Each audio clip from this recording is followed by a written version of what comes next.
Hi, Ken Gosnell with CEO Experience here, and today we have at our CEO conversation, Chris Cocca, who is the CEO of Strategic Sales Solutions. And Chris is a market leader and an expert on all things related to sales. And so we're excited to have Chris come and share with the CEOs that are gathered around our CEO conversation today about this important topic related to their business success. Chris has had a history of helping companies think through their sales strategy, working with training their sales team and finding, even hiring and recruiting the right kind of sales leader to lead the sales efforts of the organization going forward. Chris is one of the best where it comes to understanding sales and how to really get the sales engine of your organization performing at the highest level. So we're excited to welcome Chris Cocca today to our CEO conversation. Hey, Chris, thanks for being here. Thank you, Ken. I really appreciate you having me as part of your series. Well, I have a sweet spot for sales. This is an area that I resonate with, and that's really important. I believe that every business should really think through. Hey, so can you give us a little bit? We're going to talk about creating your sales story and what does that look like from a company perspective? But can you tell us a little bit of your sales story? How did you get started in this this aspect of business, and why do you think it's so important? A little bit unusual, as I think you know, Ken. I started as a CPA in Texas, out of school. Had a great 10-year career in accounting and finance, and great opportunities. Worked for Hager Clothing Company for a number of years, an iconic family in the Dallas area. But one day I got the opportunity to talk to the folks at Frito-Lay, and the reason I took the call was they had a reputation of developing people in their organization. And although I loved Hager and the Hager family, and was doing well as a CPA, I was looking forward to the opportunity to maybe try some new things. And so I got into the world of Frito-Lay, and eventually got an opportunity to get into sales. And my future mentor at the time, I had a very nice job, office, the whole 9 yards, very comfortable. And so he says, all right, Chris, we know you're interested in sales. We're going to put you on a route truck with one of our sales guys, and we're going to put you in, what turned out to be the toughest area of town at the time. And his goal was to scare me off. His goal was, hey, Chris, you don't want this. The accounting world's great. It's comfortable. You just need to stay where you're at. And so I went on the route ride, loved it, loved the sales environment, came back and said, what's next? What can I do next? And so one thing led to another. And then he said, all right, well, if you really want it, we're going to put you on a route truck. So I said, all right, great. I don't know how to run a route. I've never run a route. I've never been a salesman, but it was the greatest training and experience I could have gotten. And one of the principles that it taught me, Ken, was customer service. What does it mean to truly serve the customer every day in a way that is fit with the values of the organization, in a way that you're representing yourself the right way? So I survived running a route. I was not the best route sales guy in the world. I probably wasn't even in the top 70%, somewhere down the bottom, but I learned a lot. I appreciated everything that the sales organization was doing. And then I rose through the ranks in sales within PepsiCo. I took my family from Texas to Oklahoma to Pennsylvania, and finally in Maryland. And Maryland is home. We've been here for over 12 years with my wife and my two daughters. And, I really thrived in the environment, and it was really my passion. And that's the one thing I'd say to everybody: no matter what you do, have passion for what you do. And although I was comfortable being a CPA, I wasn't passionate about being a CPA.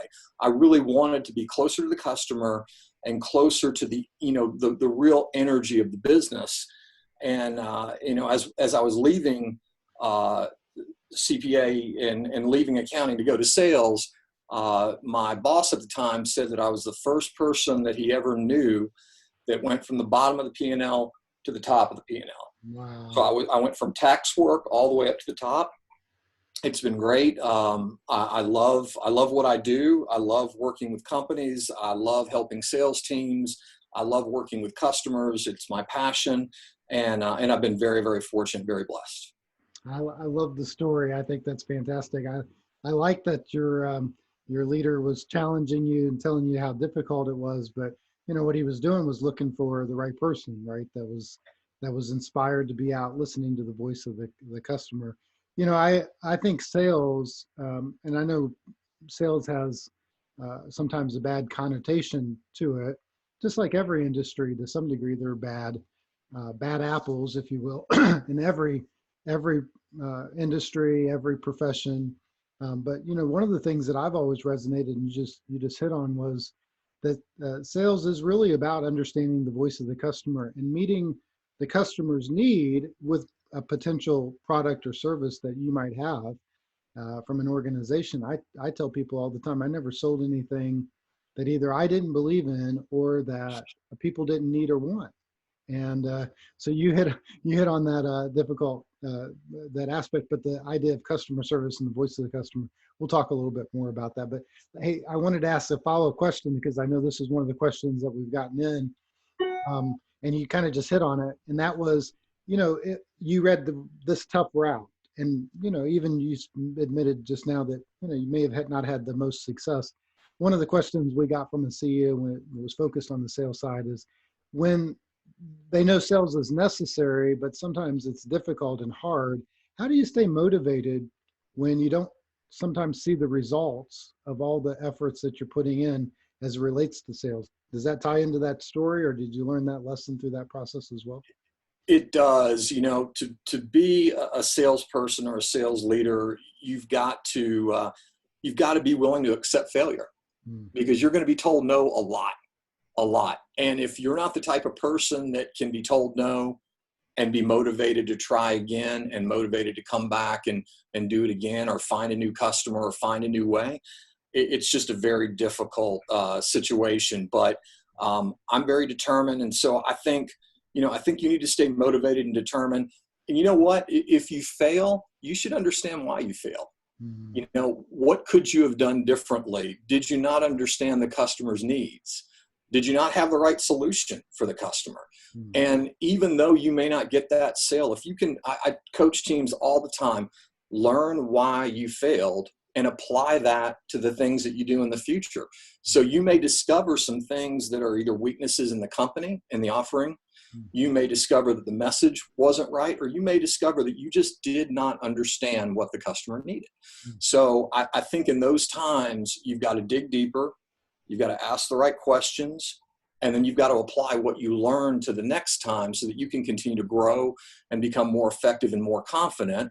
And you need to take that information back to your company, to your boss, to your organization, to explain to them what didn't work in that situation, and maybe things that need to change in order for you to get a little bit better. Maybe your price is too high, and it's just you've priced yourself out of the market.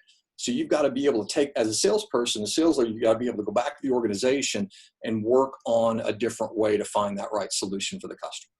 Oh, I love it. I think it's what you're saying is spot on. And I love rising to the challenge and challenging people to do that. I think it's really important. And one of the things in sales is it does help us to really analyze how effective our message is. Are we communicating clearly? Are we listening? Are we asking the right questions and understanding exactly what the customer really wants? I see more salespeople, and I've trained sales teams and all those things, that sometimes they didn't hear the customer's question well, and so it does teach us a lot of self discovery. I always encouraged, I mean, there is some no's in sales. I always encouraged us to think about the yeses. Jesus heard no from time to time. Even when he invited the rich young ruler, and the rich young ruler said no. I think there were times that he invited the Pharisees in and they said no. Even the parable of the sower, which I mentioned in the book, Well Done, I said, trust the law of sowing and reaping. I didn't mention this, but I've thought about that as a lot, and as I trained sales teams and even did sales myself. The sower wasn't looking at all the no's of the seeds that didn't produce, right? he doesn't wait for them to, he just keeps producing. He just keeps putting out seed after seed after seed. And then finally, the parable says that one seed produced 60, Right. 90, or 100 fold. And So that's Yeah. focusing on the yeses, right? Yeah, and I think that's the fallacy of sales is that it's all about the number and it's all about whether you're making your goal or not. And I think you gave a great analogy there about reaping what you're sowing.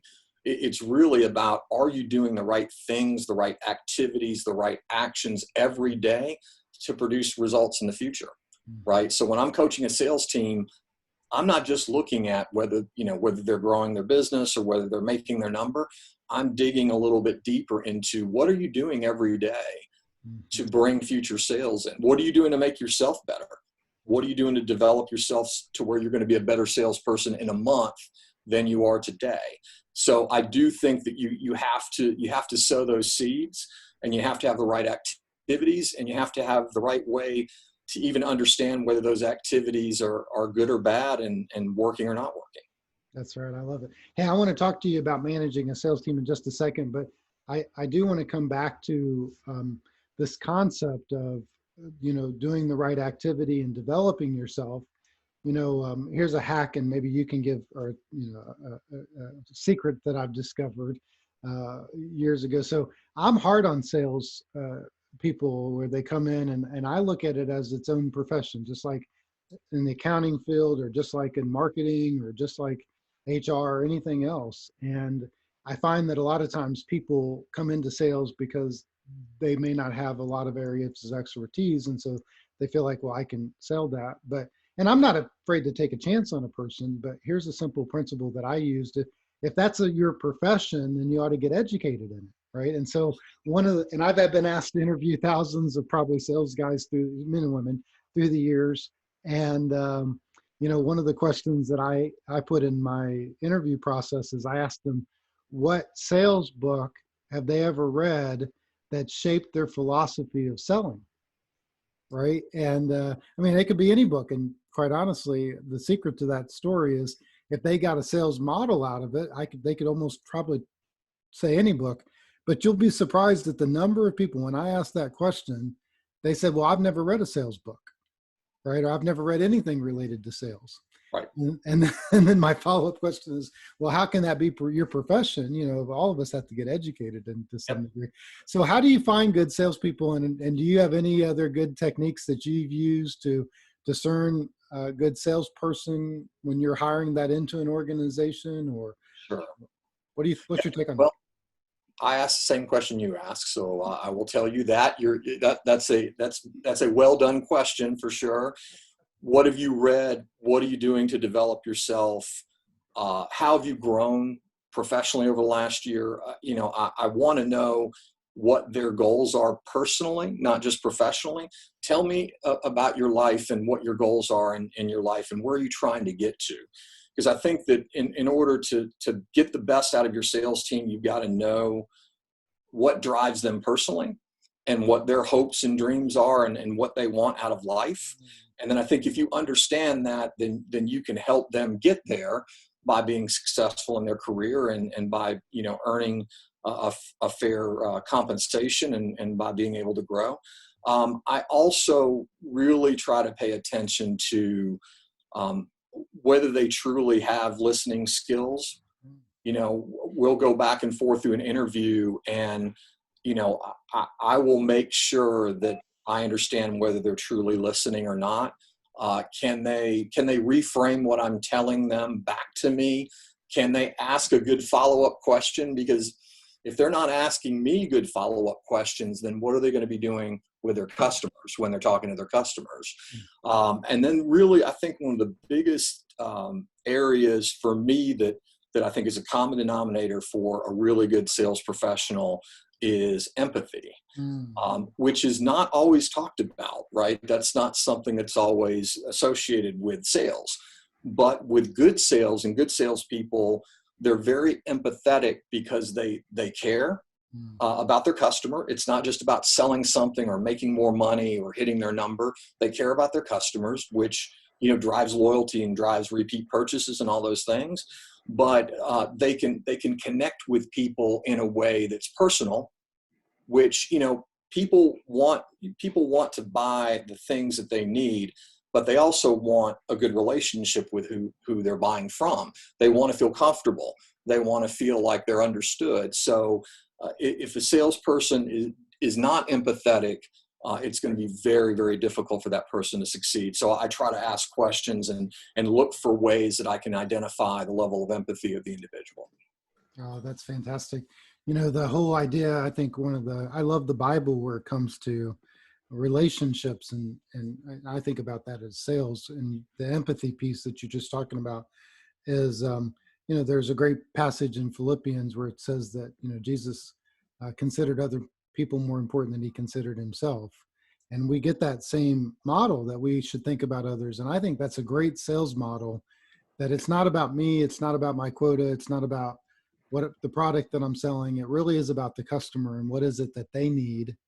And if I can put them above myself and understand where they're at, then I think all the other things will take care of itself. So boy, what a great reminder that is, Chris. Thank you for that. And your just list that you just gave us, that's outstanding. That's some best ideas to think about, some questions on anybody in your team that's going through sales.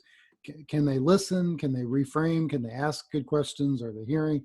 Are they staying engaged? I mean, that's just you just went through a checklist there of key ideas of what to, from an interview process. So thank you for that. Real quick on this, just finishing up that thought, you know, I talk about how business blends into personal and spiritual. And I look at all three of these areas together, and I learn something from each one of those areas that I can apply to the other areas, right? So sometimes I learn things in business and I apply them to my relationship, or I learn things in the spiritual world and I apply it to business, and so on and so forth. One of the best things I ever did for my relationship, I learned in sales training, by the way. And that was making sure that I was hearing what the customer was saying, right? So we went through extensive training on that.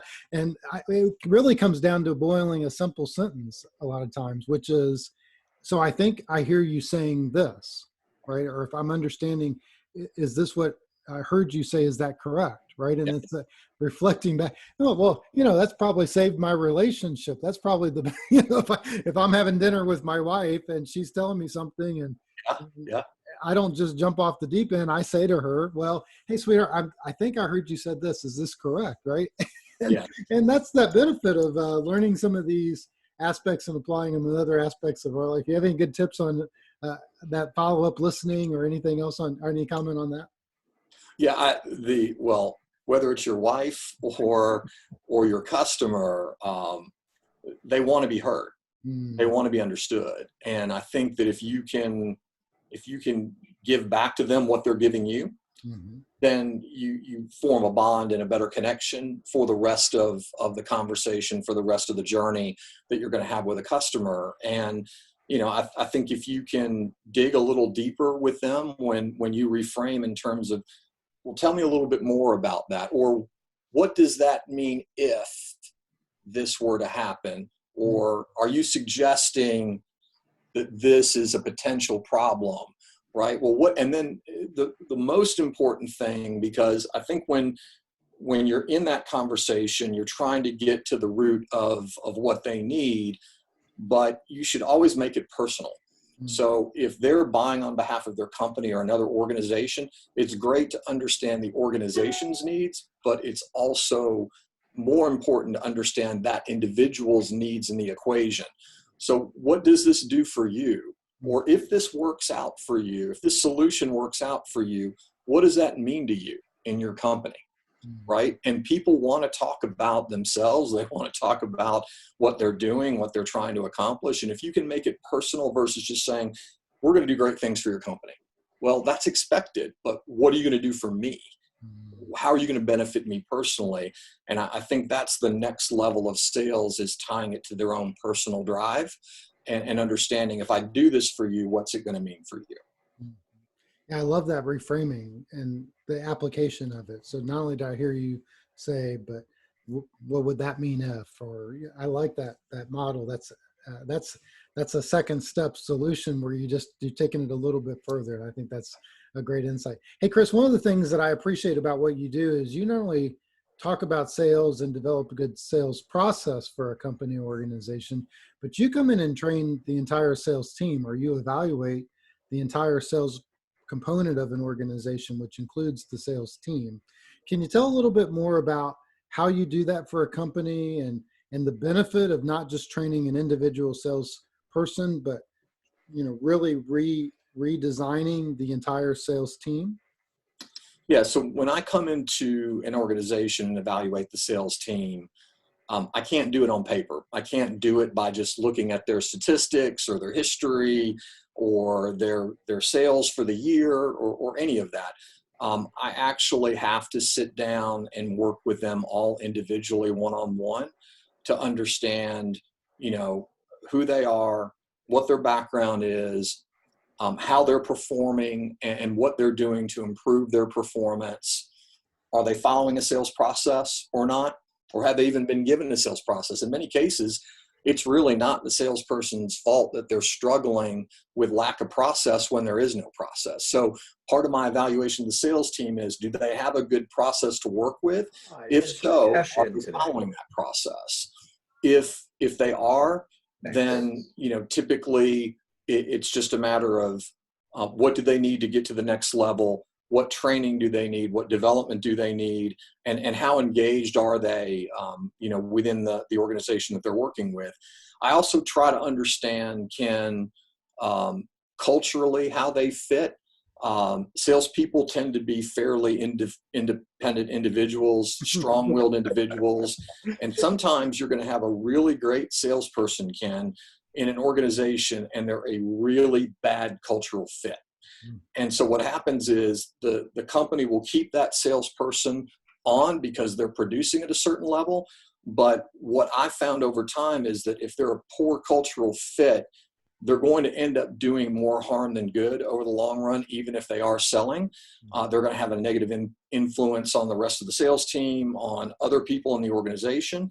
And so I try to determine how they're actually fitting both on the sales team and within the greater organization. Are they a cultural fit based on the values of the company?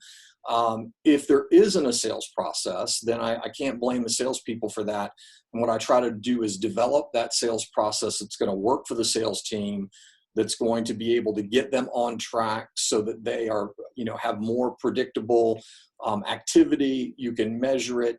And you can see from stage to stage and activity to activity whether the team is actually executing at a high level or not. And you try to train them against that sales process and against the execution of that process. So it really starts with, is there a process or not? And are they a cultural fit or not? Those are two foundational pieces that I try to evaluate within everybody on the sales team. Yeah, and to do that in a relatively short period of time, which I think is impressive, and really for what you do at a really inexpensive cost for most small businesses. And even whether it's a sales team of 2 or 5 or even 10 or 15, boy, that's so critical of what you do, of going in and evaluating the sales team. And most business owners and CEOs, we all have a sweet spot, but sales isn't necessarily the spot that most CEOs land on. It's usually we have a vision for customer service, or we have a vision for a particular product, or maybe running the numbers or an organizational structure. The whole sales side, a lot of times, is foreign to a CEO. Tying to that real quick, how do you get a CEO then to succeed after you leave? And what is that process for you? Because you really do just want to go in for a short period of time. It's an interesting question. So I think one of the mistakes that companies will make is a CEO will think that they can run the sales team and be a great visionary and be a great leader and do all the things that they need to do as a CEO. So if possible, Ken, I recommend to them that they find a sales leader to take my place, whether they promote somebody that's deserving in the organization that actually has a skill set to be a sales leader, or whether I help them recruit a new sales leader. If it's within their budget, I highly encourage them for 2 reasons. One is most CEOs are not naturally skilled sales leaders. Right. They're not. they're great at everything that they've done to start their companies. They're great leaders, but the sales skills that are necessary are typically not their highest priority. So I'll work on trying to find a backfill for me, but I've got one CEO that there's no budget for that. The company's not big enough. They only have one salesperson right now.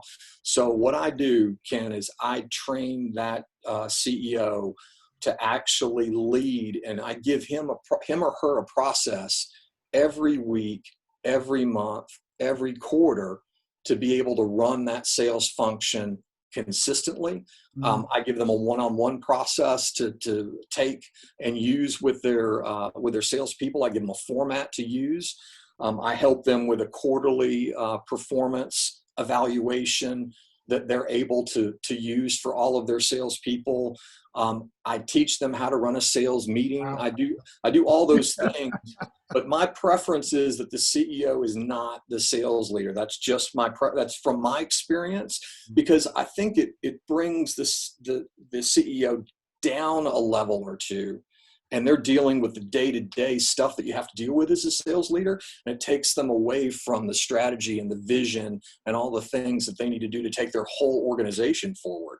So I try to talk them into having their own sales leader if they can afford to do that. I think that's pretty impressive. And I just got the question, how do you, real quick, you don't have to spend long on this, but this was a good question. What's important to a good sales meeting? Well, first be consistent with it. Same day, same time. Have a preset agenda that everybody understands and is prepared for. Have a scorecard, measure results, celebrate wins in your sales meeting. And then, I'd say the other couple of factors for a really successful sales meeting is a high level of engagement with each and every person on the sales team. So everybody participates. It's not just a top down, okay, let's go do X, Y, and Z. Here's our numbers. Here's where we're winning and losing. It's all about how do we collaborate together as a group in the sales meeting? How do we learn from each other? How do we share experiences? Do we share things that we're learning from our customers and in our markets? And I think it's important for the team to collaborate. And then I think that every team should have some goals, some personal goals that they're measuring every quarter, some things that the team needs to do as a whole to win. And I think every sales meeting, you should be reviewing those goals, monitoring performance, and discussing if you're off track. That's okay. Sometimes we get behind on our goals. That's okay. But what are we going to do as a team then to get back on track? Who's going to own the action? Who's going to take it forward? And then the next sales meeting, we're just picking up right where we left off. And I'm a proponent of, a lot of folks try to do sales meetings every week. I actually think the right balance for a lot of organizations is every other week. So what I'll do is one-on-ones with the sales team, and the sales leader will be every other week. And the sales meeting will be every other week. So you're running this rotation, and it's a nice cadence of team versus individual that you can then run, month in and month out. I think the process component of what you're just talking about is so important and critical for companies. And that's why having a sales leader, what you're mentioning, but a CEO knowing what to look at for in that sales leader to know that those processes are taking place. And the numbers really help in that capacity as well. Where are we accountable? What are the numbers we're striving towards? And then it takes a lot of the emotional side out of it, because if we're driving towards the numbers, and it's not all about quotas, but it is about having metrics. So just like I and you'll relate to this, if you buy a copy machine as an example, and you're running a certain number of prints per minute or per hour on that copy machine, you know what you're expecting. So you can put a piece of paper in and you know what's going to produce.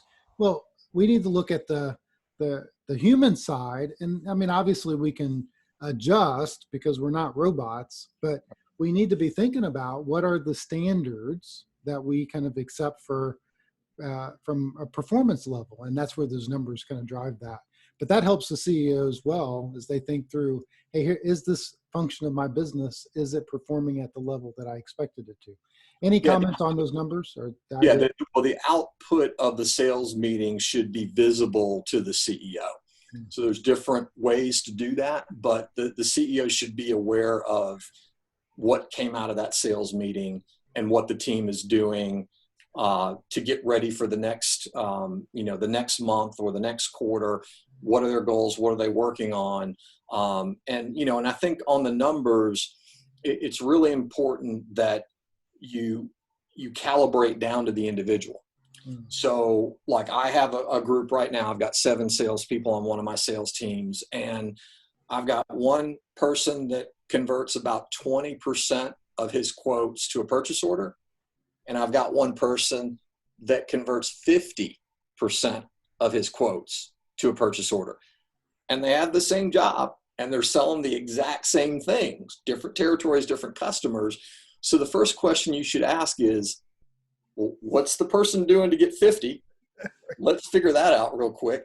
And then how can we help the person that's only converting 20% of their quotes? Because think about how much time and effort goes into converting a lead all the way to getting a quote, out to a customer. It's a lot of time and effort.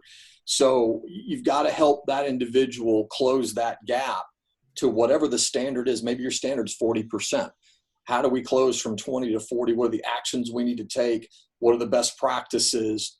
What needs to change? And then how do we monitor that incremental change, right? Because it's one thing to say you should be at 40, but it's another thing to show that person how to get there, to coach them every week, and then to celebrate like crazy when you get to 40%, because they're going to win. They're going to be able to hit their number. They're going to make more money for their family. They're going to sell more to their customers. But obviously what they're doing isn't working. So I think it's important as a sales leader for you to diagnose and calibrate so that you can get those bottom performers up a notch or two and raise the overall level of performance on the team. Yeah, that's fantastic. And again, that's that individual look. There are some standards, but helping the salespeople know exactly where they are having pinpoint problems, Right, can really move the ball forward. And so yeah. I think that's fantastic. And Yeah, so, and I'll share one more real quick thing that is uncommon. I think sales leaders, one of the issues with sales leaders that struggle is they're the first to just go jump in and do it. Oh, I can do that. I'm just going to go do that for you. I'm going to tell you, I'm just going to jump in, I'm going to do it, and then you just need to do what I did, right? I think that's a poor way to coach and develop people.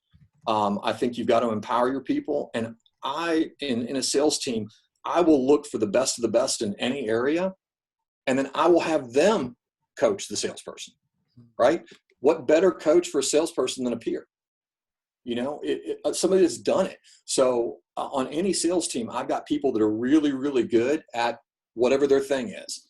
I'm going to leverage the heck out of that.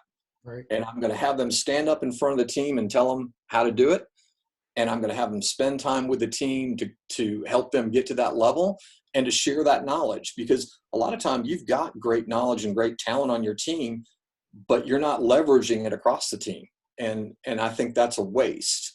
I think you've got to recognize the talents in everybody that you have, and you've got to bring that talent out so that it can benefit other people.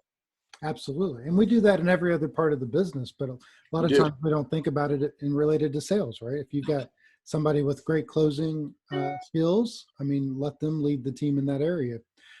Build relationships, go on and on and on. So that's fantastic. Hey, Chris, another thing that I appreciate about you, what you do with your company, is you talk about developing your sales story and helping companies understand how to create a successful, what I call a successful sales story. Can you tell us a little bit about that process and what does that look like from a company perspective? Yes, that's a philosophical thing with me. I don't think everybody would agree, but I believe that the best sales people are storytellers. You and I have talked about what a great storyteller Jesus was, and the parables that he was able to give to his flock. I'm a believer that most sales organizations, it's all about features and benefits and pitching. Here's who we are. Here's what we do. Here's what we bring to you. Here are the results you're going to get from working with us. Here's why we're great. On and on and on. That is a typical sales pitch that you see everywhere in lots of different organizations, even at PepsiCo. I've learned from others and done a lot of studying that when you're able to create a sales story that is real and authentic, that focuses on your customer as the hero of the story, that imparts your value proposition and what truly makes your company and your the things that you're bringing to the customer unique and puts you in a really good position.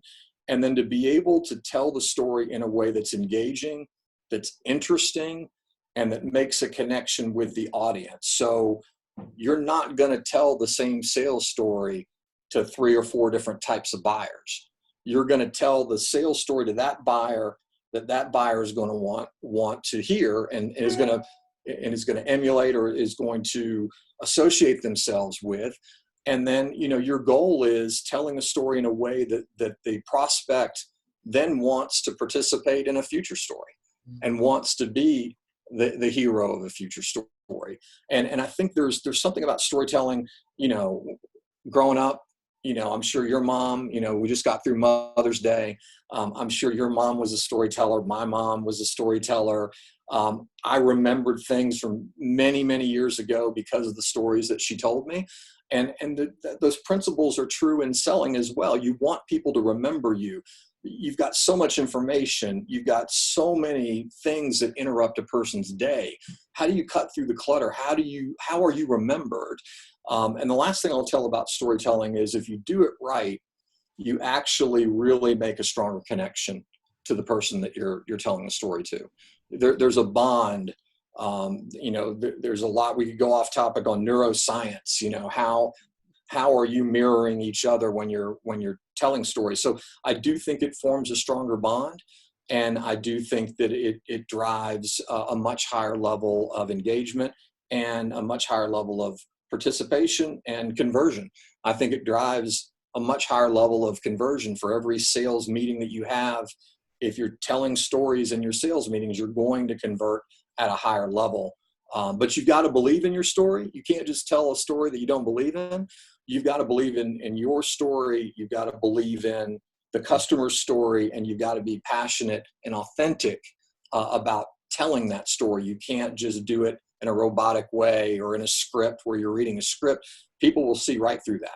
Customers will see right through that. If they think it's canned and it's not real, they're not even going to listen. So you've got to put your personal spin and your personal self into the story so that it comes across as authentic and you make the bond that you want to make. So I teach anything from a solopreneur to a $50 million company and above.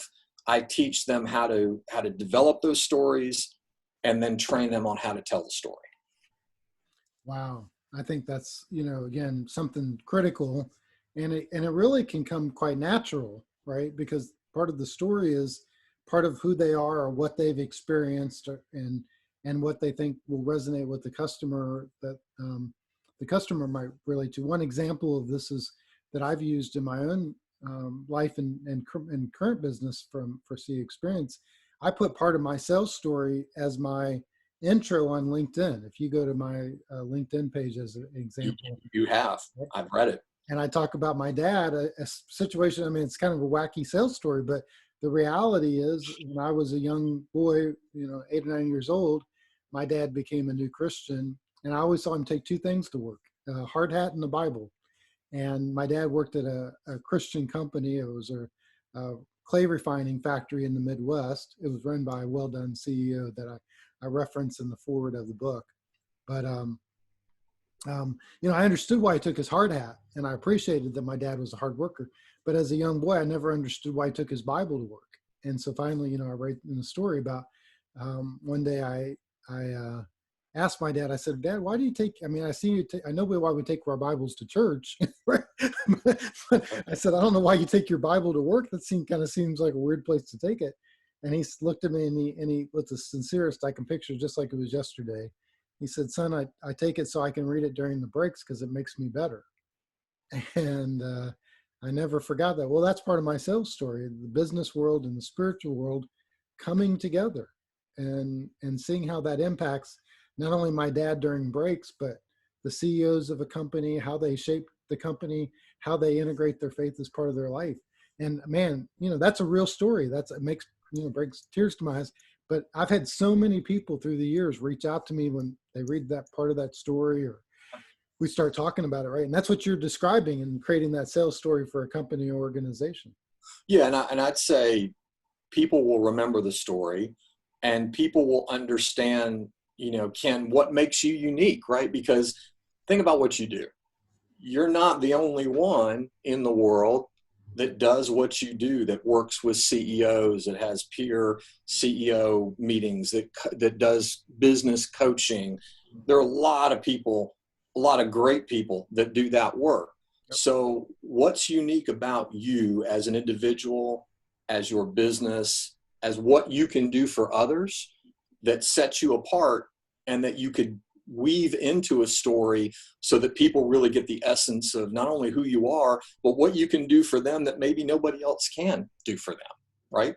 That's one of the reasons why I chose to work with you, is because of that story, and because you are offering something that, that I hadn't seen from anybody else, and didn't know I needed it at the time. But how the Lord works in mysterious ways. I figured out pretty quick that it was lacking. It was something that was lacking in my business and my approach, and you were able to help fill that gap, and you do it for many, many people. Well, I appreciate our partnership and our friendship. And, we just recently wrote an article together that got published on business.com about what companies and CEOs should be doing during this downturn. Sure. Actually, you wrote the article. I stole it. I just added a few comments in there. I'm not saying that. Oh, no, I'm not saying that. But, you're the sales expert. So can you share real quick, you listed several things that companies should be really focused on at this moment, even in the midst of a downturn, or maybe when their business is completely stopped temporarily. Can you highlight maybe one or two of those things that you think is the most critical that every company should be working on at the moment? Yeah, I'd say that one of the common areas that companies struggle with, whether it's today or at any time, is really having a handle on their pipeline, having a good visibility into their business prospects, being able to do a forecast. You'd be surprised, at how few companies either are doing a forecast at all of any kind, or if they're doing it, it's accurate in any way, shape, or form. So you have to have a handle on your pipeline. And for me, really the only way to get there for most companies is a CRM or something like a CRM. Maybe it's a different, but for most companies, it's a CRM. The most popular one is Salesforce, but there are hundreds of CRMs that every shape or size to fit any business, any budget, any model. And so if you've got a pipeline and you can put that into the CRM and make it really visible, so you know where you're at with all of your prospects, you know where you're at with all of your contacts, you know where you're at with your sales team, what they're doing and not doing, you know where your business is going, what your future business looks like, then now you've got a systematic way of navigating these turbulent times. Because without that, it's hard enough in normal business to navigate business. But today, it's especially difficult to be able to predict and to be able to forecast and be able to really have visibility to do what you need to do to make the changes you need to make. And I would say for those that do have a pipeline going into COVID, that pipeline is no longer valid for most companies. It really isn't. You make these assumptions that all of these deals and all of this activity is just going to continue to flow, but you and I know the market is changing for probably 90% of businesses, the market is shifting. So whatever forecast you had, whatever pipeline you had, you better go back and do a thorough scrub of that, because the assumptions that you made before COVID are not necessarily going to be valid today. You've got to test those assumptions, and then you've got to go back to that pipeline. You've got to take things out of that pipeline that are no longer valid, and you've got to look for new things to put into the pipeline. You've got to look, where am I going to pivot? What do I need to be, what markets do I need to be looking towards? What things am I developing for customers that I need to bring to market faster because there's going to be a demand for it? Or what things am I going to have very little demand? And then how do I pivot away from that and use those resources, those marketing resources, those operations resources to pivot to something that customers are looking for? And it sounds simple, but it's really difficult because, you know, the economy was going well. Most businesses were doing well. And I think this is a real shift for a lot of people on how to pivot and how to shift. But without a pipeline, without a CRM, without a forecast, you're just flying blind. You know, you're not sure where you're going. The plane's in the air, but you're not sure what the destination is. And you cannot afford to operate that way today, because there's just too many things at stake as businesses try to ramp back up. You really need that foundational pipeline and CRM to be able to guide you through this tough time. Well, I think that's critical, what you're just saying. You know, I teach that all sales start with a list, right? And we got to have a number of people that we're reaching out through, which is what the CRM does. And there's good versions and bad versions. I like HubSpot is another good one that's out there today. Obviously, Salesforce is great. Smaller companies might enjoy a CRM called Nutshell. Those are good options for different companies, but it's just a place to keep the relations. It's a relation management tool. And so, you know, you're keeping key information there. Back to Chris, to your point earlier about knowing the voice of the customer. And now through COVID, being able to reach out to them and to find out what's going on in the world and to know what they need next, I think it allows a company to know when to pivot and how to pivot. You know, one of the tools that you've made available during this period of time is on your website, and we promoted some of it coming into today, is you have a COVID-19 sales impact assessment that people can take, which I greatly appreciate. Yep. Yeah, it's a free assessment. Any company can take it. Maybe takes 5 minutes, but it gives a good foundational view on where the business is at, what's keeping the business owner up at night, what are they working through during this time of change, and directionally, what do they need to do and where do they need to go in order to get back to growth, which all companies are trying to do. Every company's trying to, you know, get their operations back and get back to growing and get back to, you know, higher level of performance, you know, but it's difficult in a shutdown to start all over again. It's very difficult. So this survey would, you know, provide a little bit of a roadmap on areas that they can focus on and improve on.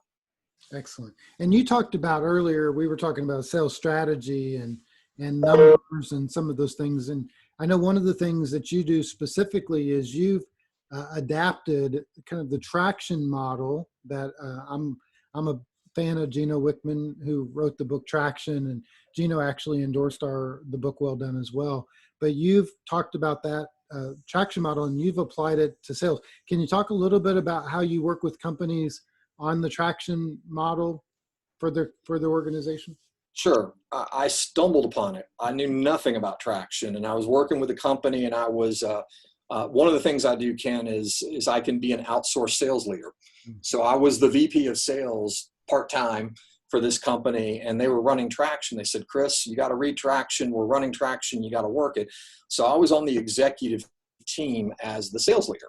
And so I learned the traction process. I learned how it helped the team improve accountability, how it helped improve visibility into what are the most important things that people need to be working on.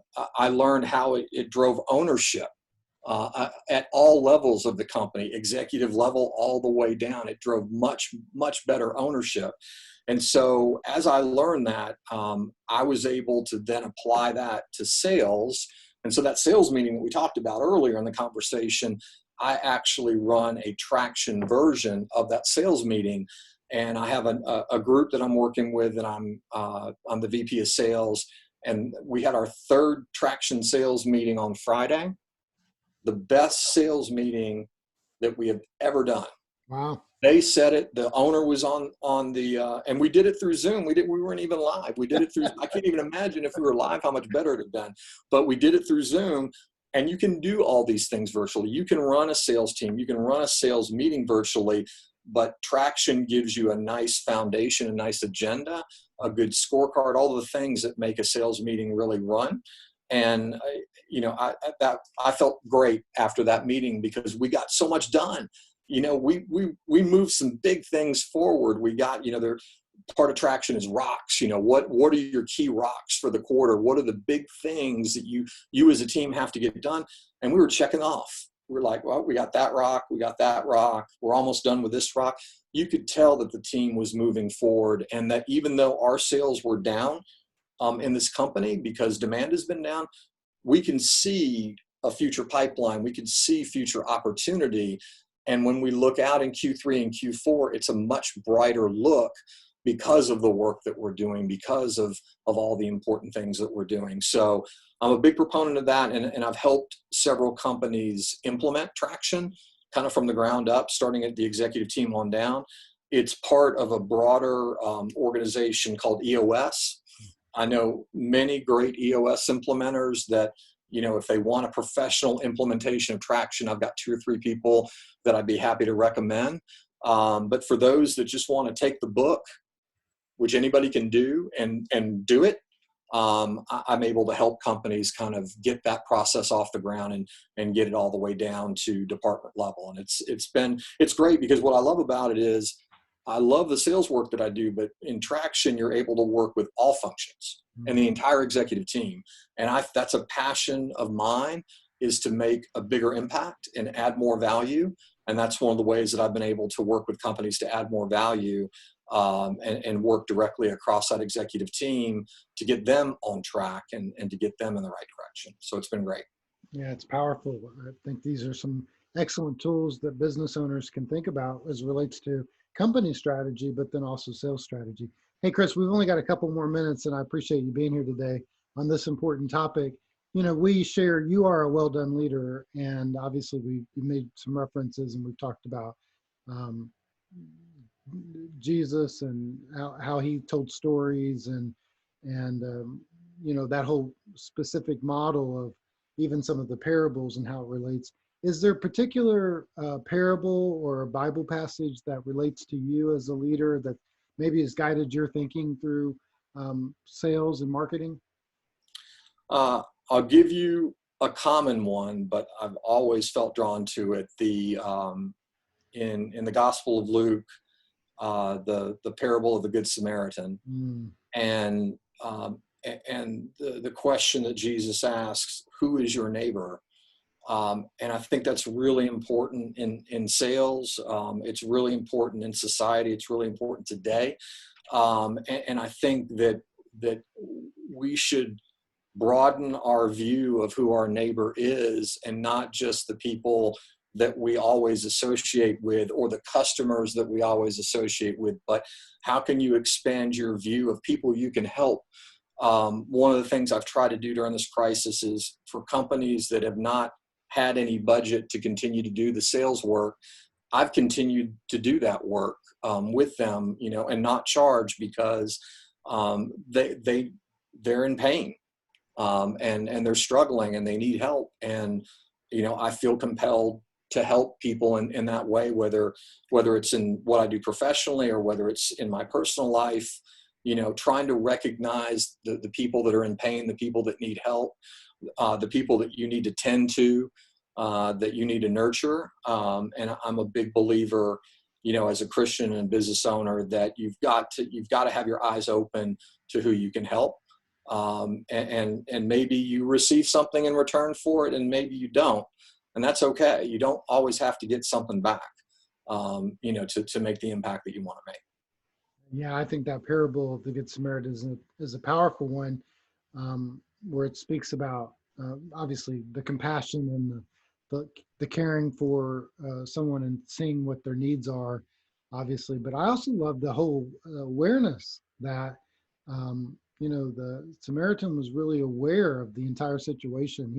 He knew where the enemy was, right, and he knew how to really step into that particular situation. Even the whole concept of self-awareness, where the Pharisee and the Sadducee, they go on ahead because they thought that their task was so important. The Good Samaritan was able to pause and to think about, hey, what am I supposed to do in this situation of this out of the story? And whatever, I'm sure he had tasks to run and do as well. And yet he was self-aware to say, hey, if I see somebody in need, or if I'm in need, I want somebody to reach out and help me in that same situation. I, tie it to the golden rule of Sure. treating other people like we want to be treated, which I Yes. think is a tremendous sales model, right? Whether it comes to handling customer complaints, whether it comes to thinking through, how do we respond on the phone? Um, you know, another piece of that, even just thinking about that parable of the Good Samaritan, one of the first sales techniques I learned many years ago is to repeat your name and number when you leave a voicemail, because people are, they may be catching it, but they may not have a piece of paper and pencil handy. And so, if you state your name and then restate it again, state your number a second time, that's thinking of them as well. So just that whole parable really sets a model for us in successful selling. Hey, Chris, you've been fantastic. Your insights on how to find and recruit good salespeople, how to lead a sales team according to processes, but have the human relationship side, how to overcome difficult sales, and continuing to improve and develop ourselves as a salesperson, to this Good Samaritan story that you've just told us about, the way that you're benefiting business owners at this point through serving them, and then also even your COVID-19 sales impact assessment that you're offering at no charge. All those things just speak so highly of your character and your integrity and your leadership in this particular field. So, hey, Chris, I like to tell you, well done. I like to give those words, and I think you're a well done leader. So thank you for that. Thank you very much, Ken. I really appreciate you having me, and I appreciate all the great work that you're doing. Hey, can you point us to your website and tell them where they can go find that COVID-19 sales impact assessment? Yes, so I'm part of a group called Sales Acceleration, broader network, and it is www.salesx, the letter X, acceleration.com, so CELERATION.com. If you go on there, you should be able to see right on the homepage that there's a COVID assessment there, or just reach out to me directly on LinkedIn. That's easy too. I love chatting with people on LinkedIn. I love building my network and meeting new people. So just send me a LinkedIn message and I'm happy to send you a direct link to the assessment, and welcome anybody that would like to do that. I'm happy to help. Excellent. And you can reach out to me too if you can't find Chris on LinkedIn, but I'm pretty sure you can find him pretty easily. But hey, thank you guys for being here today. And Chris, thank you again. I appreciate our friendship and our partnership, and I look forward to continuing to work with you, maybe writing some more articles together in the future. Hey, sales is one of the most important aspects of any successful business. And we do want to take the best ideas, and obviously Chris gave us some great ideas today to implement to our company as we continue to work through the sales process right now. I look forward to seeing you at our next CEO conversation. So thank you for joining us today. And Chris, thank you for being here.